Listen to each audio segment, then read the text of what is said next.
Hello, everyone, and welcome to this iWorkinSport live interview. This is episode number 4. I hope you're all doing well in these times of difficulties and crisis and pandemics and coronavirus. I hope that you're all keeping safe and well. So the idea of this iWorkinSport interview is really to bring to you accomplished sport business professionals and recruiters in the industry and have them share their experiences, tips, advice, really to try to help you succeed in your career, right? Well, if you don't know me yet, it's your first time here, I am João Frigerio. I'm the founder of iWorkinSport. And if you don't know iWorkinSport started as an event in Lausanne, Switzerland, it was the first truly international career fair for the world of sports. So we would bring top companies in the industry and candidates and meet there. Now we expanded, we have a larger platform, we have actually 3 events, 2 of them are digital, are online. One of them is coming up, actually will be in a week tomorrow. So the 8th of May, next Friday, there's the iWorkinSport virtual job fair. If you want more information, you can always go to iWorkinSports.com and find out about that.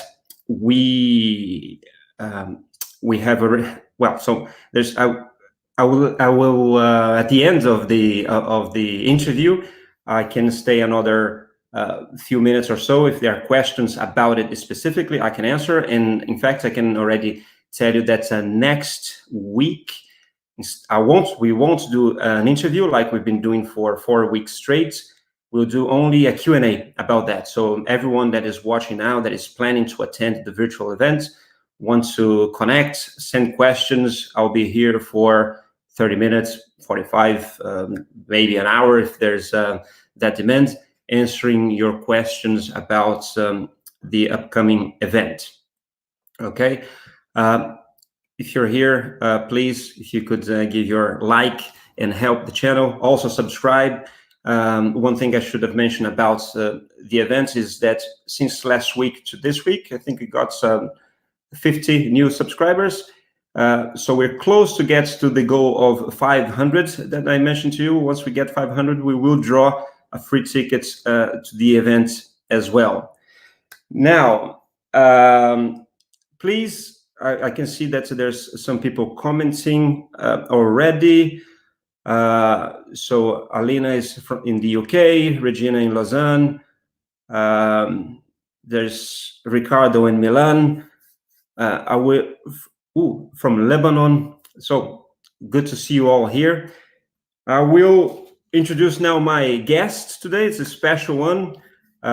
His name is Luis Granato, Executive Manager at Michael Page. Let me get him in. Hi, Luis. Hi, everybody. Hello. Very well. Can you hear me? Thanks for the invitation. Yes, I can hear perfectly well. Luis is an accomplished triathlete. I hear. Is that right? Yeah, and, that's correct. Maybe you can talk about that and introduce yourself and and Michael Page and what you do in Michael Page. Luis, it's wonderful to have you here. Very good. Good to meet everybody. So again, João, thanks for the invitation. Pleasure to be here today and to be part of that interview, live, whatever you want to call that. So I think it's a bit of a uncomplicated way to speak with people, being more virtual and enjoying all of that home office that we're all doing. So that's very good to be here today. And thanks for everybody already attending. I see already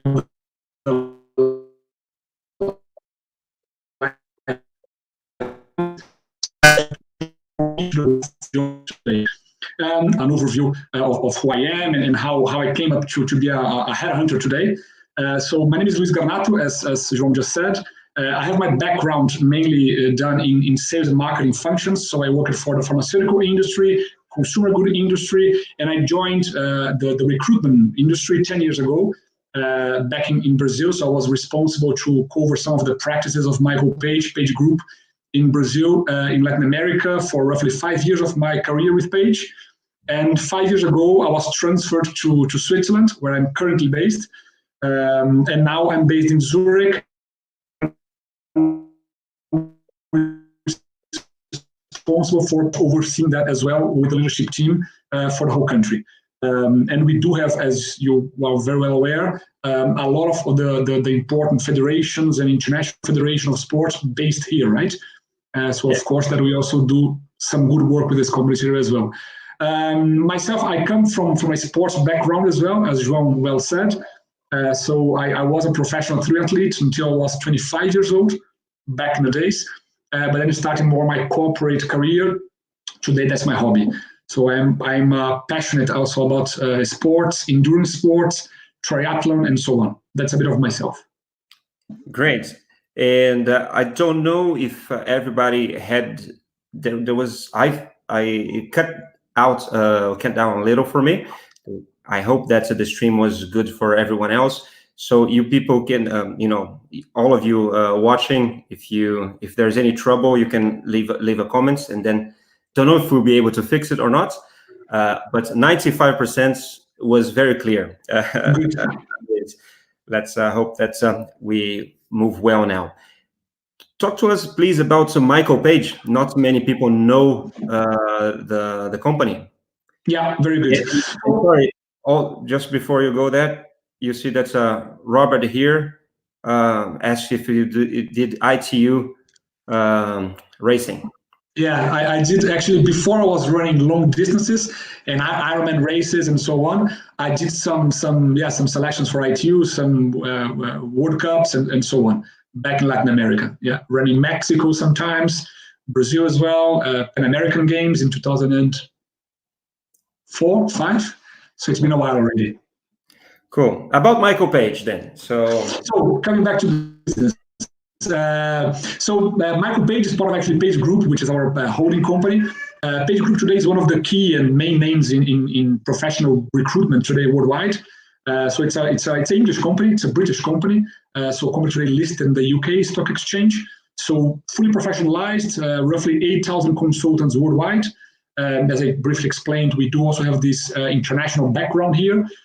So I'm working today in Zurich with people from basically 18 different nationalities that we have currently in Zurich today.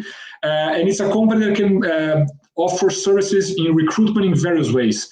So one of the companies is called Page Personnel, which is a company that we have recruiting basically for the entry level of the job market, always in corporate functions. We don't work with blue collars or people in the factory or so on. It starts really into a more professional level. But when we speak about corporate functions, Page Personnel is there to support the candidates and the clients to find people and candidates within that layer of the pyramid. Michael Page is mainly focused on the middle to top management positions. So classically a sales manager position, an accountant, a finance manager, HR manager, lawyers, and so on. And then we have also on the top of the pyramid, Page Executive, which is our executive search brand, mainly dealing with C-suite positions. So that whole group is called PageGroup. So again, today one of the key names on that, and I think one of the big key selling points that we have as a company, we all as consultants, we came from the market. So as I was explaining you before, I came from my background in sales and marketing, and of course because of my private reasons as well in sports. But I have colleagues that are coming from accounting, engineering, lawyers. So we are all bringing not only the recruitment side, but also the professional and the corporate experience to support candidates to find the best jobs. I see. Now, Michael Page doesn't have a vertical, specialized departments in sports, right? However, I understand that you do a lot of work with sports or in sports. Can you maybe tell more about that? Yeah, you're right to say that. The company is actually divided into several disciplines. So sales, marketing, finance, legal, engineering, HR, and so on. But we do work a lot, and then again, depends country by country, right? So some countries, such as Switzerland, we do have a vast field of sports companies that could work with. So yes, we do work placing all these disciplines that we have, from commercial functions up to legal functions within the sports industry overall, which we mainly categorize in three different ways, right? So we speak about federations, institutions, and all the clubs and sports clubs and so on. That's one way that we segment the market. And on that, we can work from UCI to FIA and all the main sports federations and clubs that we have. And again, in Switzerland, and especially Lausanne, as you all might know well, right? I'm speaking here with people that are very much into the sports industry. So we have a very large pool of companies in that area. And we work from finance functions to legal functions, as I mentioned before, in that area. Actually, one of the positions we have currently now recruiting, and I sent to João, maybe you can post that later here today. We are looking now currently. Actually, sent two positions in sports for people watching, I think both on YouTube and on Facebook. It's in the description of the video. So maybe not now, but right after this, you can click on it and go and check it out. That might be interesting for you. Yeah. Do you want to talk a little about those positions? They are actually two current positions that we are looking for. So we are currently looking for candidates, and they are both positions for this first tier that I'm talking about: federations, clubs, institutions, and so on. Are you the person actually recruiting for that one, or someone else in the team? Not me directly, but I'm very close to that person. I mean, it's just one company today in Switzerland. So we have offices also in Geneva, Lausanne. I am based in Zurich. So my colleagues in Lausanne are recruiting this one. But of course, it's just one database, and I'm here representing not only Zurich, but the whole company overall, right? So happy to also introduce you to the right person if needed. But that's one. Sorry? No, I was going to say that it's encouraging to see that recruitment company like Michael Page has open positions in sports currently. And maybe you can tell a little about, how the current situation impacted sort of your job. And so it's nice to know that there is some opportunities there, but how hit it was. And I mean, your regular clients or people that you normally work with, do they give you a signal or a sign? Listen, we're not maybe hiring right now, but we will be soon. So we already know some positions that we need, but we can't hire people right now. Now you deal with this on a daily basis. So let us paint the picture for us. Sure. I think indeed, I mean, our company is a very good thermometer to see how hot is the market, right? If we stop recruiting, probably there are not many jobs available. So you are perfectly right. Just one topic before I go to that, just so the guests here, they can understand how we segment that industry. So one tier is exactly what I was talking about. The second and third tier are exactly all the media companies and agencies and all the broadcasting companies that we do also work with. And also then on the third pillar, which is probably the biggest part of that market, are all the brands and retail companies, from Nike to Red Bull to Selewa and North Face and all of that. So that's how we categorize the sports environment in our company. And of course, we do work with all of them in different positions, situations, countries, and so on. But going back to your question, João, which I think it's a very good question, especially now, right? We are now all facing a very particular situation, right? I think we've never been confined in our houses for the last, month and a half, 2 months. So it's a very new situation to all of us. Yeah, definitely. And then I'm not talking only about sports. I'm talking about the job market overall. And yes, you do have some industries that are still very hot. So for example, healthcare, technology, everything related to transport and distribution today. So we never seen that many people buying online nowadays. And then, of course, we have also the companies to deliver it, to organize it. So there are Amazon was even some days ago announcing hundreds of jobs to be hired. So there are a few areas of the market that are just taking advantage of all of that in a positive way, of course, but still recruiting a lot, right? Even growing the business because of the current situation. But the vast majority, of course, there is a lot of uncertainty in the market, which are making people actually putting jobs on hold, holding to start growing the team again. But we do see as well that actually nothing has been cancelled so far, or very few things have been cancelled. We've been in this situation, especially in Europe, where I'm calling from, for the last 2 months. But we were seeing already a little bit of a slowing down of the economy in some other countries already in Europe, maybe in the end of last year, beginning of this year, and then COVID-19 hits the whole market. So today I think it's a moment of uncertainty, and then I think we also need to speak about that because the topic of today's meeting is how to still find opportunity, right, into all of that. But you're right to say that a lot of our clients are today putting things on hold, waiting a little bit more before taking decisions. They've been a bit more cautious before taking a decision. You have also the natural challenges. So, for example, people today, they cannot meet. So some companies are very eager and are still able to recruit, like we are speaking today, right? Which might be even the future of recruitment. A lot more online sections than being physically in a room. But a lot of companies are not ready for that yet. Not yet culturally, not even with IT functions. So it's been challenging all of that. Market, uncertainty, and even IT tools per se.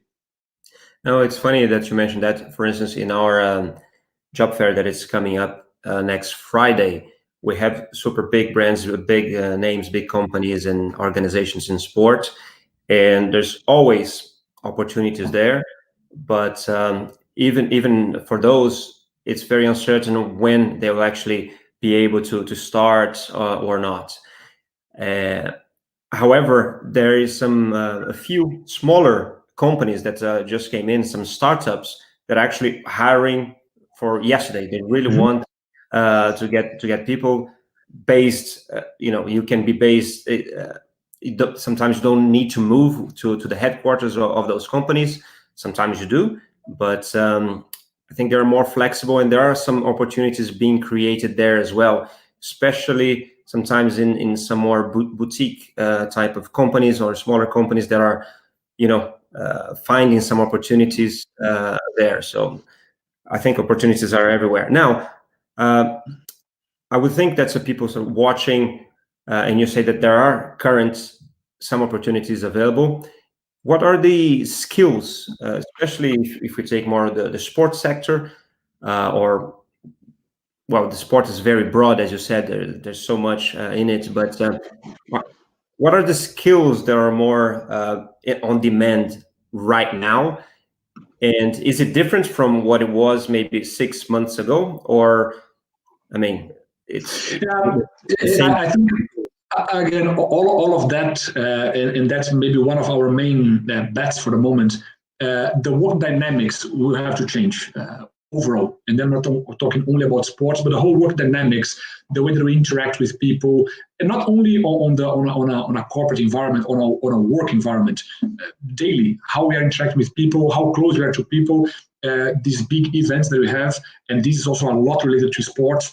It will have also changed. So when I see, for example, usual promoting our online fair, it's already ahead, right, of the time, which is great.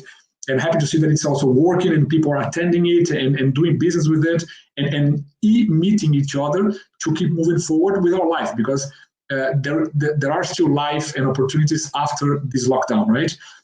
So I think one of the key things for all of us today is to be able to engage more online.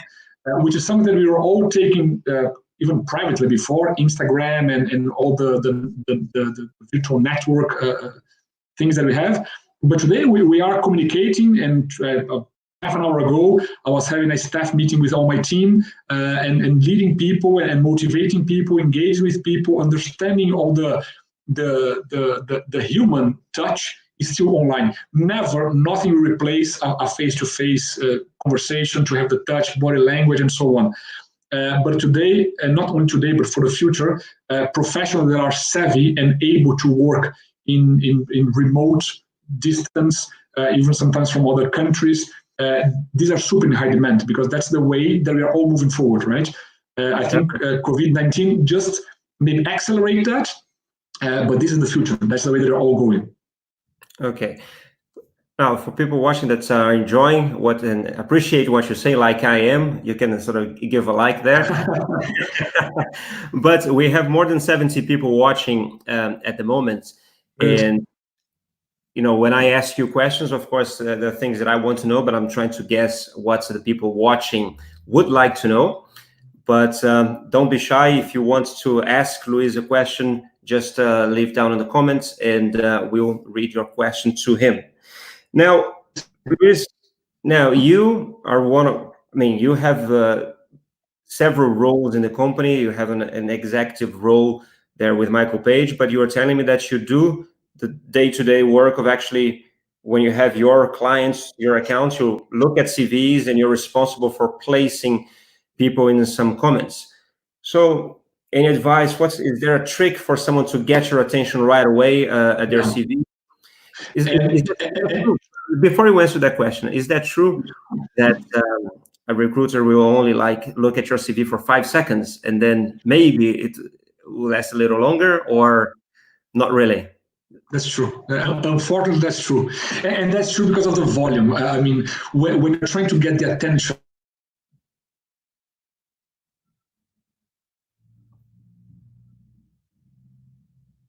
I think I came back. I'm here.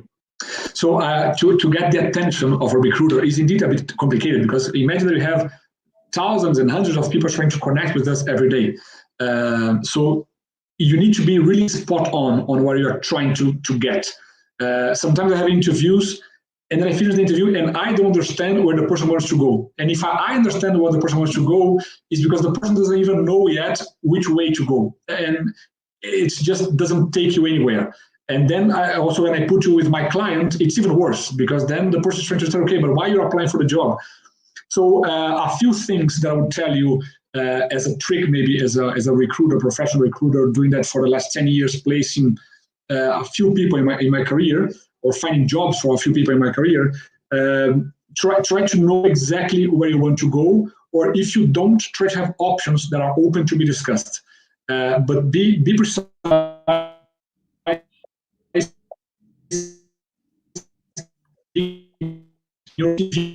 Try to give clear bullet points. This will always give you a better way to be driven, right? And that's definitely one of the key things. I was thinking as well.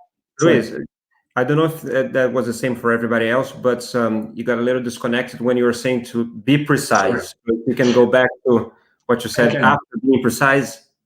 Be precise and know exactly where you want to drive the person that is interviewing you. And again, we are the first filter before you speak with our clients, right? So knowing also what is your skills, what you want to do, and the reason why you want to do that, it's super important for us. Which comes to one observation that I want to do, João, and especially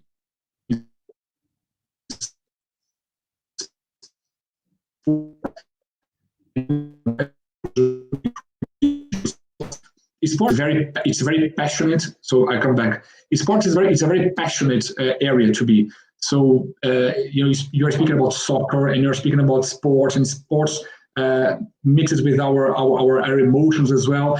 So sometimes very good professionals, they're applying for the jobs that we have in the sports industry, but they do that because they like sports, but they have nothing to do with the actual job that we're recruiting for. And that's for us super crucial, because in the end, what we need to do is to find that 1% that is applying for the job, because the person also has the hard skills for the job that we're recruiting for. So I'm recruiting a CFO for a sports federation, for a soccer sports federation eventually.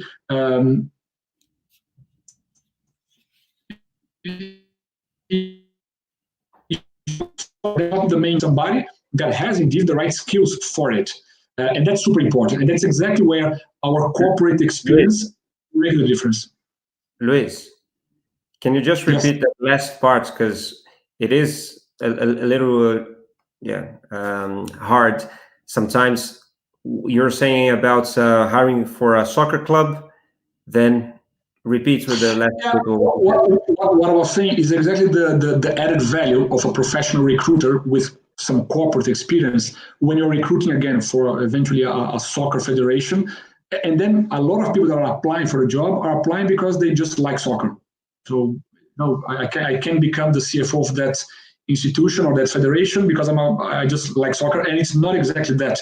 So when you're also applying for a sports environment, you need to also bring the hard skills that are needed, right?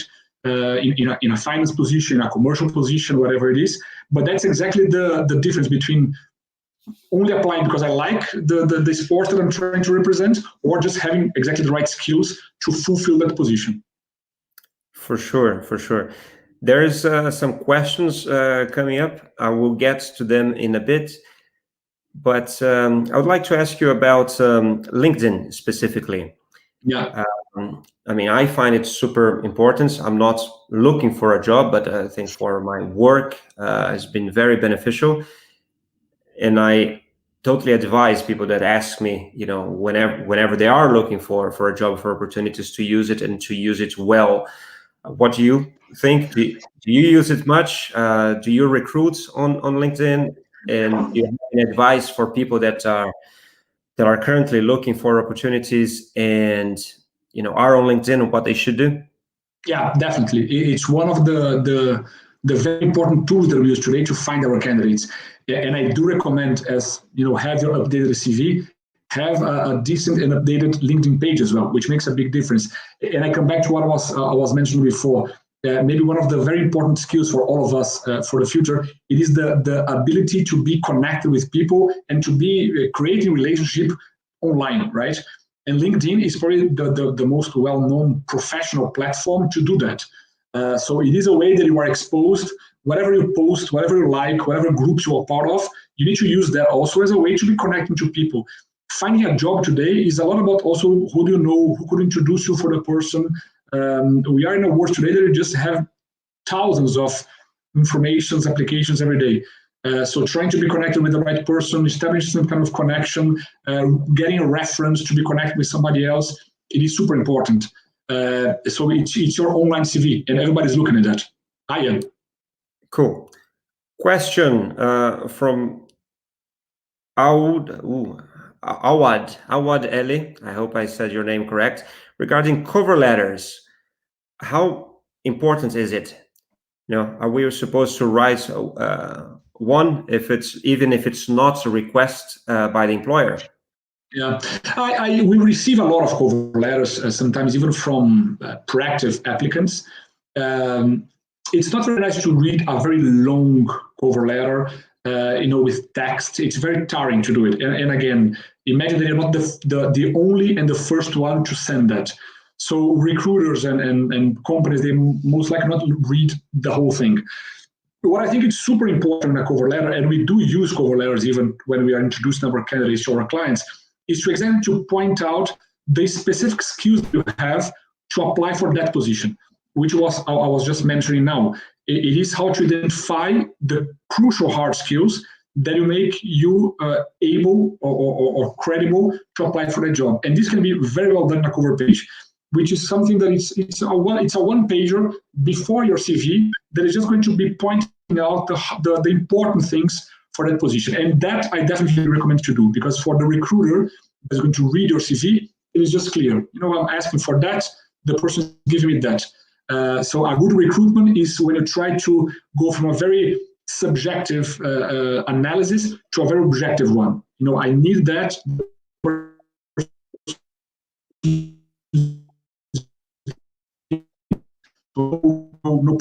Although the personality will always count, but this is an interview phase. Okay. The very last bit was truncated, but I think we got the gist. There's a nice question here about Michael Page. Do you have applicant polls regardless of what positions are open? Do you collect profiles of future openings? Yeah. How does that work? Yeah, definitely.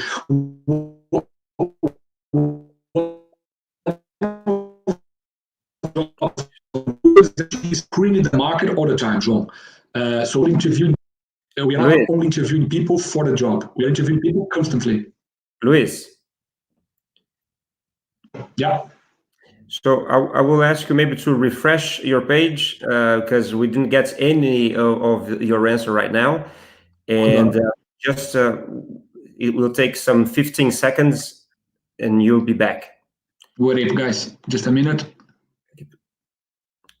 Right. While we wait for Luis, feel free to keep sending questions. There's another maybe 10 minutes to go with the interview. Of course, if you're already there, give that like and subscribe.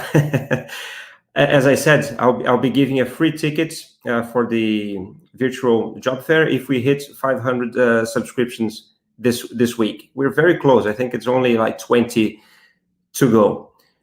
So I think Luis is back with us. There he is. So sorry for the connection. I hope it gets better now. Luis, about the talent pool of Michael Page. And do people actually look at it? And how much people look at it? Because there's always that impression that you send something, and if you're interested in another job in the same company that you applied 2-3 months before, you have to apply again. Explain how that works. So it's important for you to know also that the day-to-day of a company like mine, right? Again, we are dealing with thousands of jobs and placing people and dealing with several applicants. And of course, we are interviewing and speaking with a lot more people than we're actually placing, right? Our job is to find people for jobs and not jobs for people. It's on the way. So we are interviewing and mapping the market every day. And it's always important to try to connect with the recruiter that you're trying to work for. Because the first thing that comes to my mind when I have a job, okay, who do I know that could fit that position? And then I go, of course, to all my database to see everybody that applied for the job. We're going to be filtering one by one. We're not giving a reply or negative feedback that for everybody that is applying. It's just ruining possibly, because we have hundreds of applicants for the recruiter to be dealing with. We are always, though, communicating and giving feedbacks for the people that we are including in our short list that we will be moving forward for an interview with our clients and so on. But coming back to the point, do we have pool of candidates? Definitely, because we are not interviewing only candidates for the jobs. We are trying actually to be already working before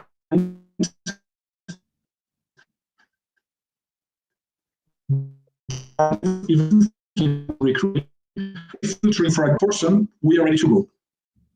Okay. There is another question here by Jacopo Briatore. As a recruiter, what suggestion you can give to someone that is young and doesn't have much experience in the markets? I mean, you mentioned about whenever you hire someone for a financial position or whatever, you actually go in the markets. We're talking about people that are probably getting out of university, maybe not even with university, or just finishing their masters. So maybe 20 to 23 years old. Any advice for that crowd? Yeah, everybody has to start at some point, right? That's a matter of fact. We all started here at some point, and then you keep growing and developing throughout your career. So there is a space for everybody in the end. What I do recommend always for graduates and people that are actually in the university and so on, try as much as you can during your studies to have some kind of practical experience. So internships, events, fairs, connections, volunteer work sometimes, that will already put you into a pole position when you're starting to look for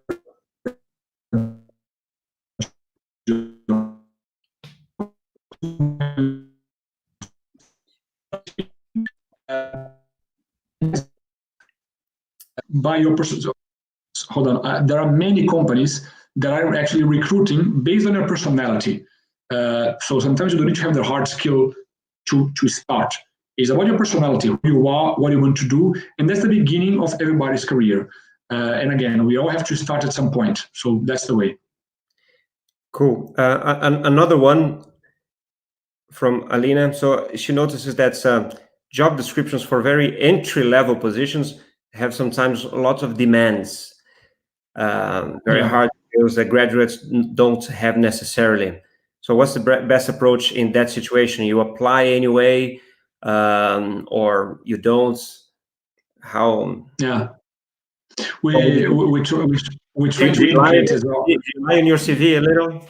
No, you don't go very far if you keep lying in your CV. We can. Everybody try to have always the superhero, right, in the company, but then it's not really the match to what exactly you need. So my advice always for you is trying to understand exactly what is the key criteria for the position. And always there is flexibility on certain things, because yes, they are the perfect candidate doesn't exist, right? You are always lacking something. Otherwise, if you would be too perfect for the job, then would be job for everything, but it doesn't make that much sense.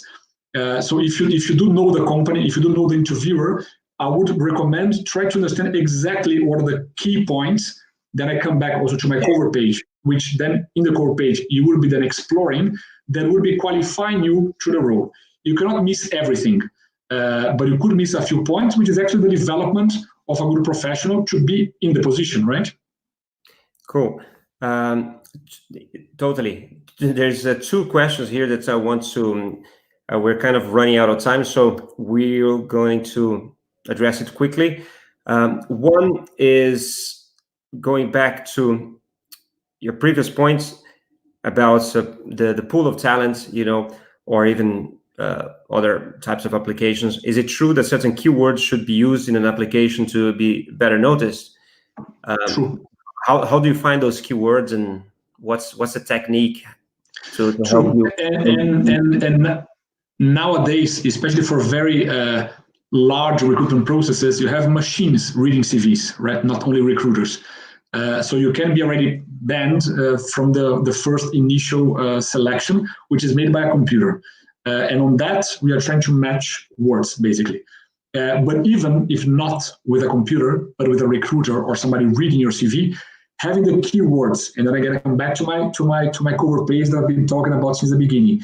Bring the keywords that will bring the attention to your CV on, okay, why I should be reading that CV, or why I should consider that person, even to give a call and to explore a bit more the opportunity. It is key. So always read precisely the job description, understand what are the key criteria in terms of knowledge, skills, behaviors, and so on, and address that back to your curriculum if you have it. Don't lie. Once I was told that you read the job description, see all the keywords that are there, what they look for, get all those words, and find a way to put them in your cover letter or on your. But if they make sense to you, yes, definitely do it. But again, don't bring things that are not true, right? Don't say that you speak a language that you don't speak. Otherwise you already start wrong. But yes, it definitely matters. Here, question from our compatriot, Valtinho Nascimento.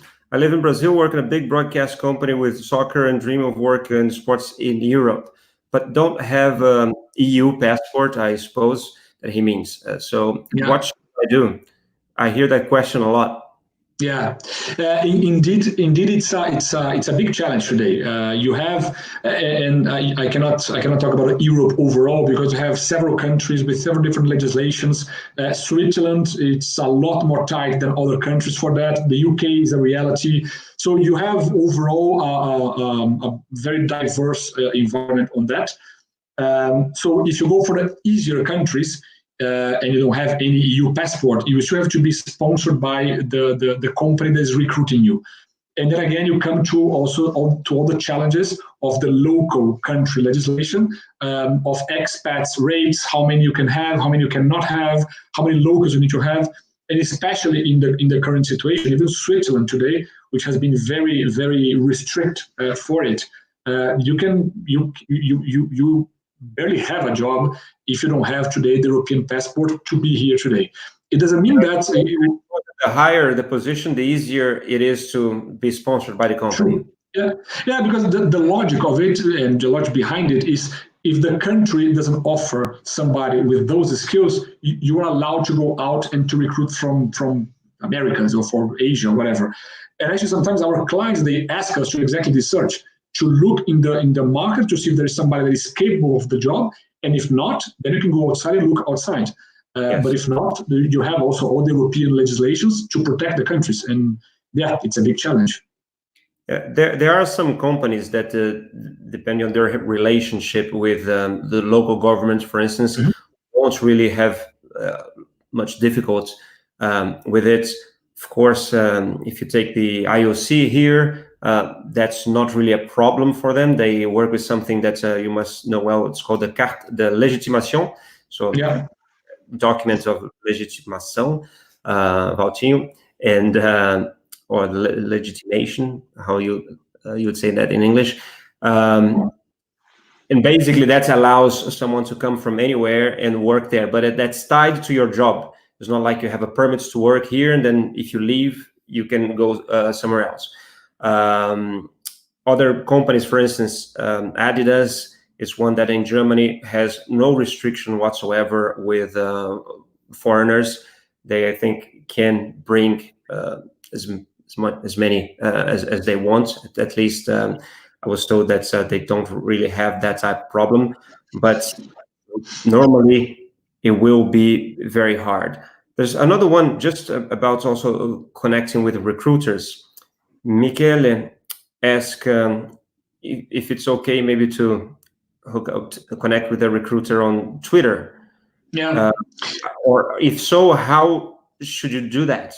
Yeah, we to be honest, me personally, I don't use much Twitter, but it is a very powerful tool when you're trying to do a mass advertisement of a position. And we do have that. Actually, we have some systems also with our own CRM platform, so we use more that one. But Twitter is a very good tool to do big pushes, right? When you have a job description or looking for one type of specific position, you can also do big pushes and advertising the job that you're looking for. Or the job description that you're trying to work with to recruit people. So yes, it can be also a powerful tool to be following recruiters and for recruiters to be finding people. Great. Yeah, there's a few more questions sort of arriving here. Yeah, I see many people asking here. That's good. Thank you, guys. Yeah. I'm going to ask this one from Renata. Otherwise, she'll call me and say, why didn't you ask my question? So, about the lack of options in sports today,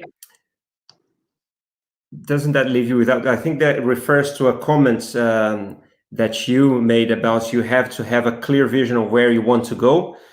But what she's saying is, I mean, the places where I want to go may not be available. So should you be also elastic, as she says, or flexible? Should you maybe, perhaps, if I can rephrase it, if you go into a company, if you're eyeing one position specifically, but should you maybe try to go to that company in a different position and then move? Is that? But again, I think it depends also on your skills, right? And that's what I was mentioning is you cannot really apply just because I like the company. And it's quite complicated because, okay, you love that company, but you have no skills to be in that position today. And then again, what is exactly your contribution to that company? Liking the company and liking the environment that you are at, or liking what you represent in terms of industry, it is super relevant. And that's what probably makes the professional a special one, right? You work with what you love. Perfect. But try always to understand what are your core competencies to apply for the position specifically. If you're only having a general talk with a company with no position at all, yes, you can maybe just refer back to the company and refer back to the passion they have in that industry to represent the company. And I think in today's time, it is a lot about also liking what you do, right? We are all 24/7, and so that's about that. It's trying to understand your core competencies to apply for the job that you want. Yeah, definitely. Whenever I talk to students, for instance, as a general advice, I'd say never apply for a company, but for the role, for the position, maybe it's preferable to go to a different company that's the one that you dream of working for, but doing what you want to do, because then you can get to, let's say, the company that you would like to work for. And in that position later. But having said that, there's also the case of people, especially when they're, let's say, graduating, and they feel that they have the skills, especially when we're talking about entry-level position, and then you don't really need a rocket scientist for the job, that you could be equally good doing maybe operations work or marketing. I mean, you studied marketing, you dig it, you like it, but you feel that you would, have as much fun maybe working in the operations of a competition on pitch side of games, and that's a tricky place to be in, I suppose. Yeah, definitely, I agree. Cool. Listen, Luis, this has been, we passed for 45 minutes here. Yeah, It's wow. great. Good talk. Technically, the technology let us down a little today, but I think we got 98.5% of everything. There may be a few more questions that we didn't have the chance to answer. It will be on the comments, but also I can send that to you, and maybe we can reply later. But I would really wish to thank you for being here today. Thanks a lot. Hope you guys enjoyed. Thanks for the opportunity as well. And yeah, stay safe and take care, all of you. Great. So everyone, this was the episode 4 of our live interview. As I said before, next week we won't have the interview. It will be just one day before the iWorkinSport virtual job fair. So we have, I think, over 400 people that are registered to that. And I've been getting a few questions, replying to some people. You may have some questions about it. You might want to know how it works. I'll be here basically, with an open agenda, doing a Q&A, right? So I'll ask you again, if you can, give a like there, not on the video, but also subscribe to the channel. If we get 500 before the event, there will be a free ticket. I'll draw a free ticket. This is our social media channels. If you want to follow us there, we've been posting things regularly, and we're trying to produce content like this, which we find that is very useful. The intention is that we continue to do it after the COVID crisis, after the event is passed. If you want some more information, just go to iWorkinSport.com, and I hope to see you next week. All right. Let me click. Bye-bye.